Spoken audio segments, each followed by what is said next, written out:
नमस्कार। आमलकी एकादशी। कहते हैं आमलकी एकादशी के व्रत के प्रभाव से साधक जन्म मरण के बंधन से मुक्ति पाकर विष्णु लोक को प्राप्त होता है। इस दिन आंवले के पेड़ की पूजा का विशेष महत्व है। एकादशी पर रात्रि जागरण करने से श्री हरि बेहद प्रसन्न होते हैं। इसे आंवला एकादशी और रंगभरी एकादशी के नाम से भी जाना जाता है। एकादशी व्रत में कथा के बिना पूजन का फल नहीं मिलता। पुराणों में फाल्गुन माह की आमलकी एकादशी पर आंवले की महिमा का वर्णन किया गया है। फाल्गुने मासी शुक्लायाम एकादश्याम जनार्दनः वसत्यामलकी वृक्षे लक्ष्म्या सह जगत्पति तत्र संपूज्य देवेशम शक्त्या कुर्यात् प्रदक्षिणाम उपोष विधिवत कल्पम विष्णु लोके महीयते। अर्थात आमलकी एकादशी वाले दिन स्वयं भगवान विष्णु माँ लक्ष्मी के साथ आंवले के वृक्ष पर निवास करते हैं। यही वजह है कि इस दिन आमलकी के वृक्ष का पूजन और परिक्रमा करने से लक्ष्मी नारायण प्रसन्न होते हैं और साधक की धन दौलत में बढ़ोतरी होती है। व्यक्ति समस्त पापों से मुक्त हो जाता है।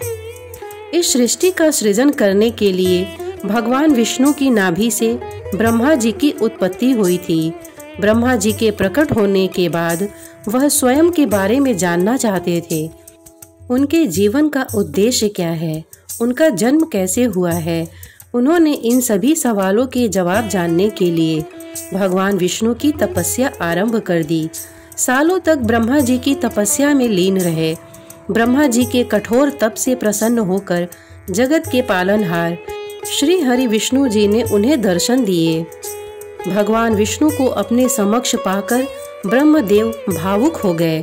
उनके दोनों आंखों से आंसू बहने लगे।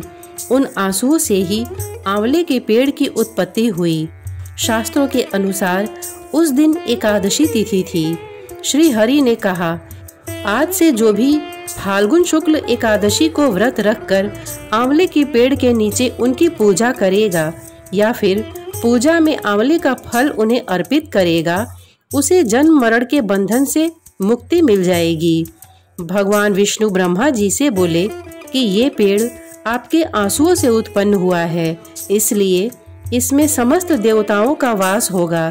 इसका हर अंग पूजनीय होगा।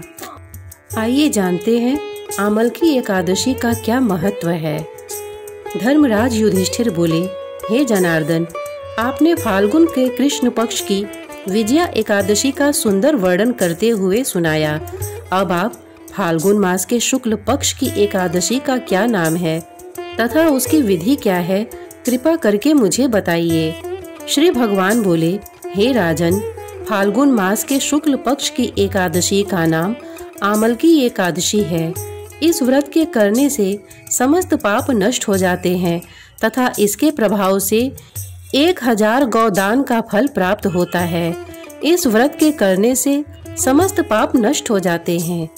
हे राजन, अब मैं आपको महर्षि वशिष्ठ जी द्वारा राजा मांधाता को सुनाई पौराणिक कथा के बारे में बताता हूँ। आप इसे ध्यान पूर्वक सुने। आमलकी एकादशी की व्रत की कथा। राजा मांधाता बोले कि हे वशिष्ठ जी, यदि आप मुझ पर कृपा करें तो किसी ऐसे व्रत की कथा कहिए जिससे मेरा कल्याण हो। महर्षि वशिष्ठ बोले कि हे राजन, सब व्रतों से उत्तम और अंत में मोक्ष देने वाले आमलकी एकादशी के व्रत का मैं वर्णन करता हूँ। यह एकादशी फाल्गुन माह के शुक्ल पक्ष में होती है।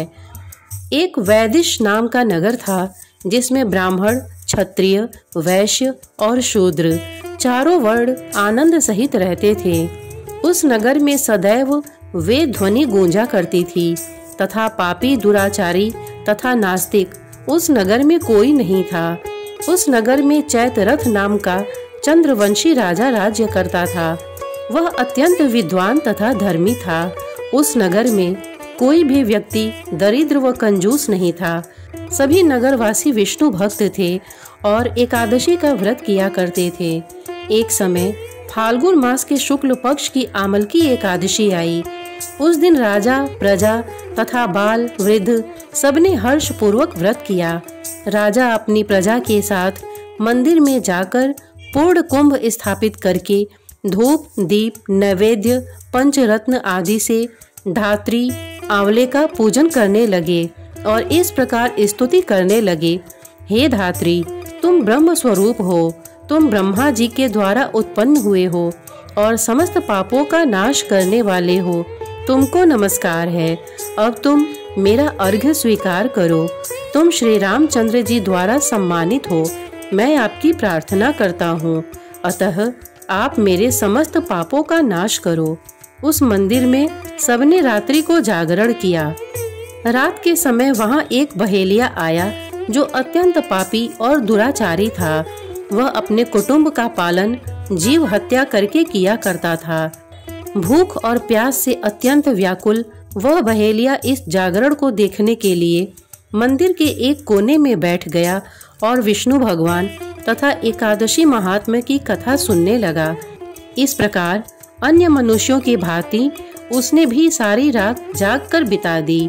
प्रातः काल होते ही सब लोग अपने घर चले गए तो बहेलिया भी अपने घर चला गया।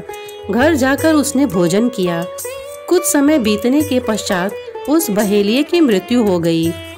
मगर उस आमलकी एकादशी के व्रत तथा जागरण से उसने राजा विदुरथ के घर जन्म लिया और उसका नाम वसुरथ रखा गया। युवा होने पर वह चतुरंगिनी सेना के सहित तथा धन धान्य से युक्त होकर 10,000 ग्रामों का पालन करने लगा। वह तेज में सूर्य के समान, कांति में चंद्रमा के समान, वीरता में भगवान विष्णु के समान और क्षमा में पृथ्वी के समान था। वह अत्यंत धार्मिक, सत्यवादी, कर्मवीर और विष्णु भक्त था। वह प्रजा का समान भाव से पालन करता था। दान देना उसका नित्य कर्तव्य था। एक दिन राजा शिकार खेलने के लिए गया।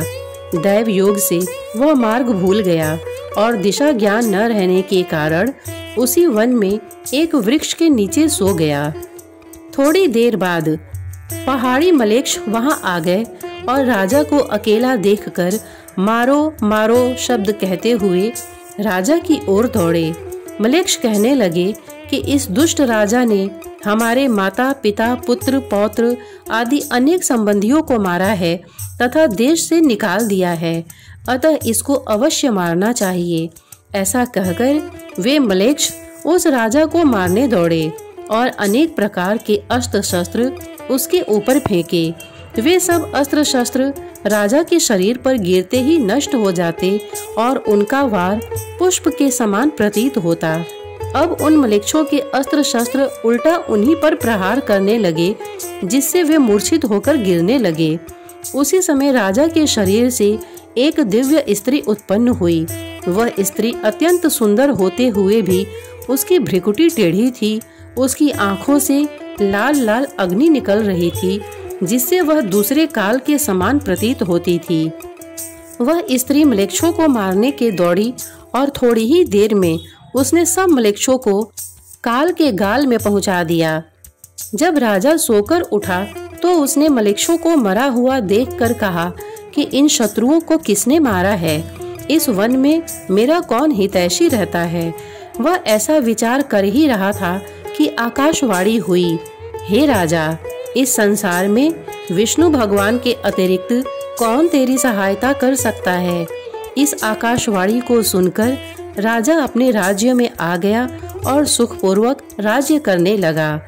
महर्षि वशिष्ठ बोले कि हे राजन, यह आमलकी एकादशी के व्रत का ही प्रभाव था।